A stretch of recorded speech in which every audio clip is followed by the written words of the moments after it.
Every year the president delivers the State of the Union, a tradition stretching back centuries, where the nation's leader stands before Congress and the American people to lay out their vision, tout their achievements, and set the tone for the year ahead. It's a moment steeped in ritual, with the eyes of the country, and often the world, watching closely to see what direction the president will chart. But when Donald Trump took the stage, he wasn't just giving a speech, he was putting on a spectacle.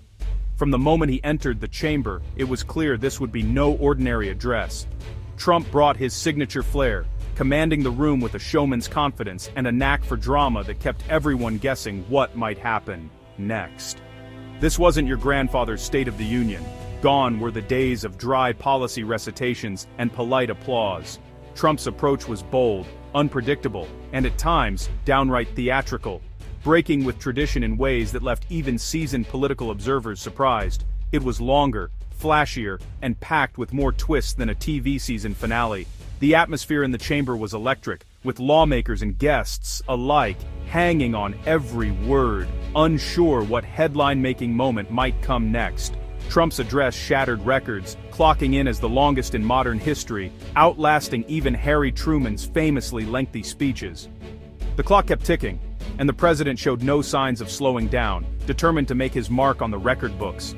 The speech became a marathon, testing the endurance of everyone in the room and viewers at home. Lawmakers shifted in their seats, some stifling yawns, while millions across the country watched from their living rooms, wondering just how much longer the spectacle would last. Trump stretched the format, filling it with unexpected moments and turning it into a primetime event. He introduced surprise guests, orchestrated emotional reunions, and delivered lines designed to spark applause and headlines alike. Every minute was designed to grab attention. Soaring declarations, graphic stories, surprise awards, and personal anecdotes. The speech was a carefully choreographed production, blending policy with pageantry and emotion with spectacle. By the end, the audience had witnessed not just a policy address, but a saga, an epic that set a new standard for what a State of the Union could be. The chamber was left buzzing, with lawmakers and guests alike reflecting on a night that felt more like a blockbuster premiere than a political tradition. It was a speech that left no stone unturned and no potential applause line unspoken. Trump seemed to relish every ovation, pausing for effect and soaking in the energy of the crowd, determined to make every moment count. For better or worse, it redefined the State of the Union. Trump's performance blurred the lines between politics and entertainment, ensuring that this address would be remembered for years to come. Not just for its length, but for its sheer audacity and spectacle. Trump opened his State of the Union address with a sweeping declaration. America, he said, was living through a golden age, bigger, better, richer, and stronger than ever before. The chamber erupted in applause, echoing the sense of triumph he projected. It was a moment crafted for history books, a vision of a nation at its absolute peak, brimming with confidence and pride. The optimism was cinematic, almost larger than life, promising a country that had reached new heights. The imagery was powerful. America as a shining city on a hill, a beacon of hope and prosperity for the world to admire. But then, almost without warning, the tone shifted dramatically. The speech plunged into graphic, unsettling tales of violent crime, stories that felt ripped from the headlines of a gritty crime drama rather than the script of a presidential address. The mood in the room changed, the applause faded, and a sense of unease crept in. The contrast was jarring. One moment, America was painted as a paradise of opportunity and safety. The next, it was a landscape shadowed by danger and uncertainty. The shift was so abrupt, it left many viewers reeling. This duality, celebrating prosperity while stoking fear, became a defining hallmark of the speech. It was as if two Americas were being described at once, each vying for attention in the national story. Trump's vivid language painted a split-screen reality. On one side, a nation thriving with booming businesses and bustling streets. On the other, communities threatened by violence and decay. The message was clear: progress and peril existed side by side. The Golden Age narrative inspired pride and unity, a sense that the American dream was alive and well. But the gory details, the stories of crime and loss, were used to justify tough-on-crime policies and stricter enforcement, appealing to those who felt left behind or afraid.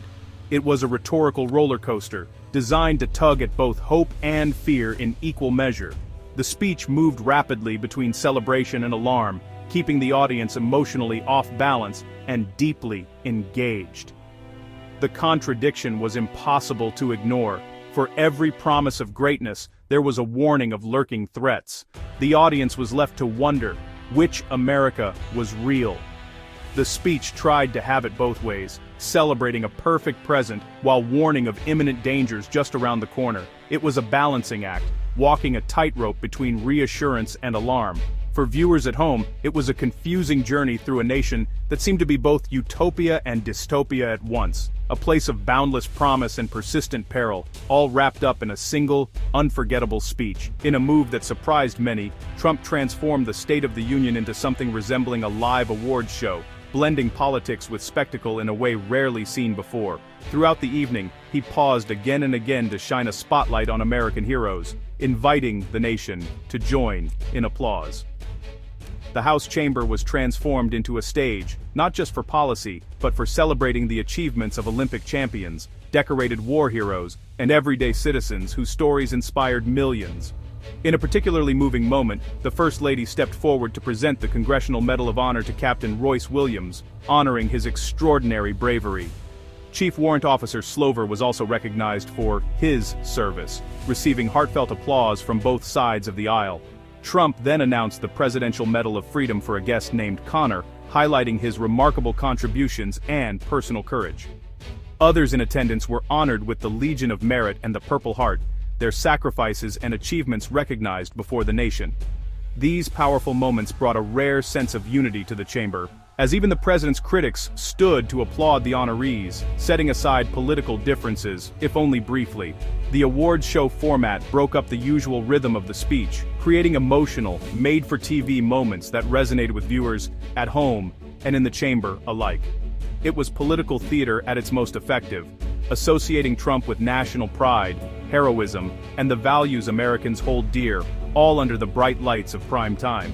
Some commentators called the approach unconventional, even controversial, but there's no denying it made the address more engaging, memorable, and emotionally charged than most.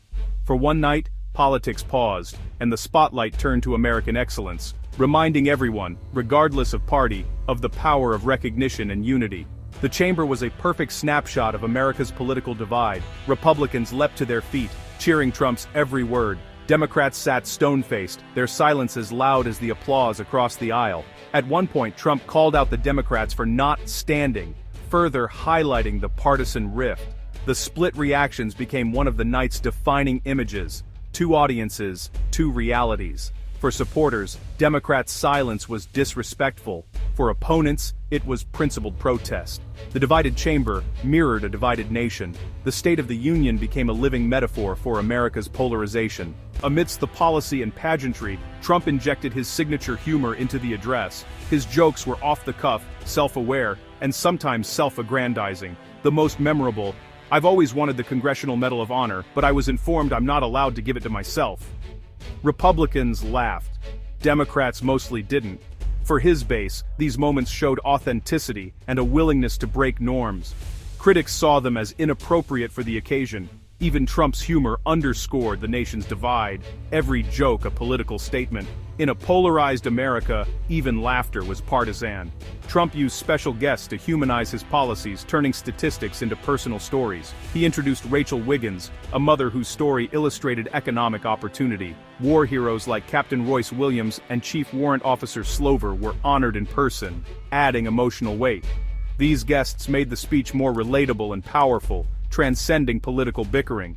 Each was chosen to embody a pillar of Trump's message. The strategy was clear: frame the national debate in human terms, not just numbers. The guests became living symbols of the State of the Union as Trump wanted it seen. One of the speech's most revealing moments came when Trump joked about wanting the Congressional Medal of Honor, "But I was informed I'm not allowed to give it to myself," he quipped. The line drew laughs from supporters and eye rolls from critics. It was classic Trump, humorous, self-referential, and a little grandiose. The joke highlighted his admiration for military heroism, but also the gulf between politics and true valor. For some, it was narcissism. For others, just Trump being Trump. The moment became a microcosm of his presidency, every word interpreted in two opposite ways. Even a joke about a medal became a national Rorschach test. When the lights dimmed, it was clear, this was no ordinary State of the Union. The speech's record length, dramatic tone shifts, and award show flair made it unforgettable. Reactions were as divided as the chamber itself. Supporters called it a masterpiece, a showcase of strength and patriotism. Critics saw a bizarre spectacle, part campaign rally, part reality show. The image of silent Democrats became a symbol of resistance, the standing ovations, a symbol of loyalty. Pundits dissected every moment, calling it chaotic and unprecedented. The speech was a perfect reflection of Trump's era, unconventional, polarizing, impossible to ignore. More than a report on the nation, it became a statement on a divided America, where two sides watched the same event and saw two different realities.